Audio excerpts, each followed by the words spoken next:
네, 안녕하세요. 저는 건준이네 욕실의 건이하고 준이 아빠고요. 이번에 올려드리는 동영상은 앞에 동영상에서 말씀드린 대로 누수가 있었는데 8년 동안 해결을 못한 고객님께서 연락을 주신 현장이 있었습니다. 그 현장에 대한 소개를 좀 드리려고 하고요. 일단 먼저 앞에서도 강조드렸지만 저는 누수업자가 아닙니다. 제가 드리는 말씀이나 드리는 방식이 100% 답은 아니고요.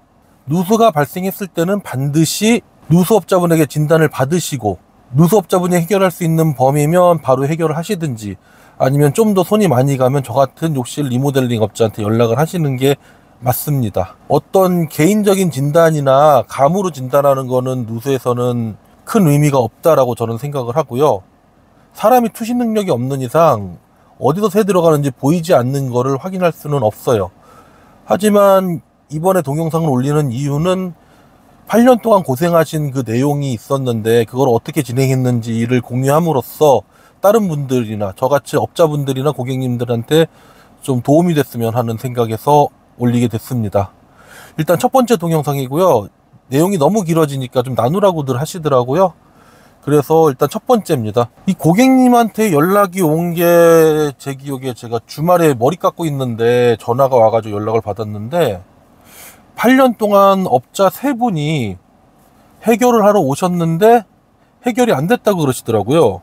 고객님께서 굉장히 꼼꼼하고 깔끔한 성격이셔가지고 그 내용을 여기 있는 것처럼 잘 정리해서 보내주셨는데 누수가 7년에서 8년 동안 5번 정도 발생을 하고 욕조에다가 물을 많이 받거나 물을 틀어놓고 사용할 때 발생을 한다 그래요.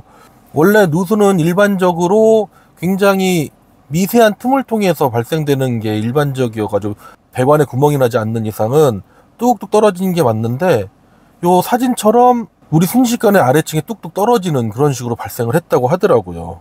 그래서 욕조 측면에다가 구멍을 내서 물펌프를 넣을 수 있게 만들어서 물펌프로 물을 빼면은 좀 나은데 나중에 또 재발되고 계속 이런 게 재발돼서 토탈 업자분을 3번을 불렀는데 처음에는 수전을 교체를 해보고 그 다음엔 수전에서 배관까지의 연결관을 교체를 하고 그래도 안 돼서 욕조 밑에다가 시멘트도 채워봤다고 그러셔요. 근데 요 시멘트는 욕조를 아예 드러내고 한 게 아니기 때문에 일부만 어떻게 부어서 해본 걸로 저는 보이고요. 그래서 고객님한테 다시 한번 말씀을 드렸어요. 왜냐하면은 제가 100% 해결할 수 있다는 보장은 못 드리거든요. 제가 누수 전문가가 아니니까. 고객님께 제안을 드린 게 누수라는 게 기계로 체크하는 시대긴 해도 수도 배관이나 난방 배관 같은 경우만 기계로 체크가 되지 나머지는 누수가 흐르는 형상이나 그런 것들을 보고서 경험과 감각으로 알아볼 수밖에 없다. 그래서 제가 해드릴 수 있는 건 첫 번째로 신뢰할 수 있는 누수업자를 불러서 그분이 제대로 배관 체크를 해서 난방과 수도 배관에 이상이 없음을 확인을 하고 욕조를 드러낸 다음에 누수가 되고 있는 포인트로 예상되는 곳에 방수층을 새로 만들어서 거기다가 담수 테스트를 해서 누수가 의심되던 자리에 물을 채워서 48시간 동안 채워 놓아도 물이 안 새고 다른 데서 아무리 물을 사용해도 물을 안 새니까 고객님 댁에서의 방수는 해결됐다. 이제 그래도 만약에 물이 새면 고객님 댁이 아니라 뭐 공동관리 공간이라든지 다른 집에서 타고 흘러내려가는 드물지만 있는 케이스들입니다.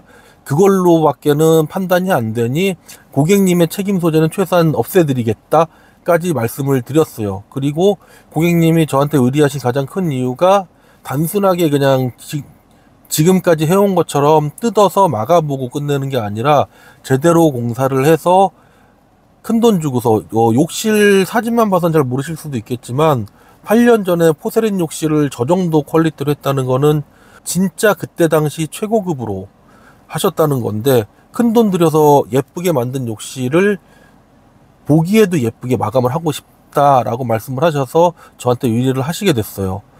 앞으로 진행을 어떻게 할 거냐 하면 우선 누수 검사를 다시 한번 제대로 하고 그게 압력 검사뿐만 아니라 목시 검사까지 눈으로 하는 검사까지 다 제대로 하고 방수층이라고 판단이 되었으면 그 다음에 욕조를 떼어내서 철거를 하고 바닥 부분을 깨끗하게 걷어낸 다음에 미장을 해서 틈새를 메꿔주고, 그리고 방수액을 발라서 방수층을 만든 다음에, 방수액이 아니죠.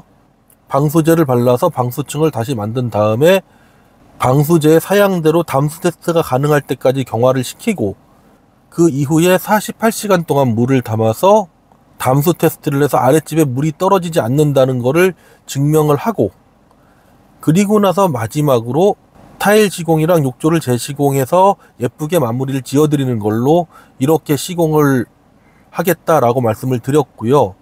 이렇게 진행을 했을 경우에 열흘 정도 걸려요.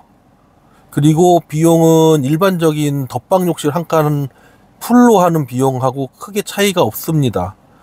이렇기 때문에 만약에 제가 이 비용을 드렸다라고 하면 고객님 주변에서 너 사기당했다 라고 말씀드릴 수도 있다, 그래도 하시겠느냐 라고 말씀을 드렸고요. 그리고 솔직히 제 입장에서는 욕실 한 칸 비용을 욕조 하나에다 드렸다 그러면 돈 벌었다고 하실 수 있겠지만, 여기에 열흘을 달라붙었어요.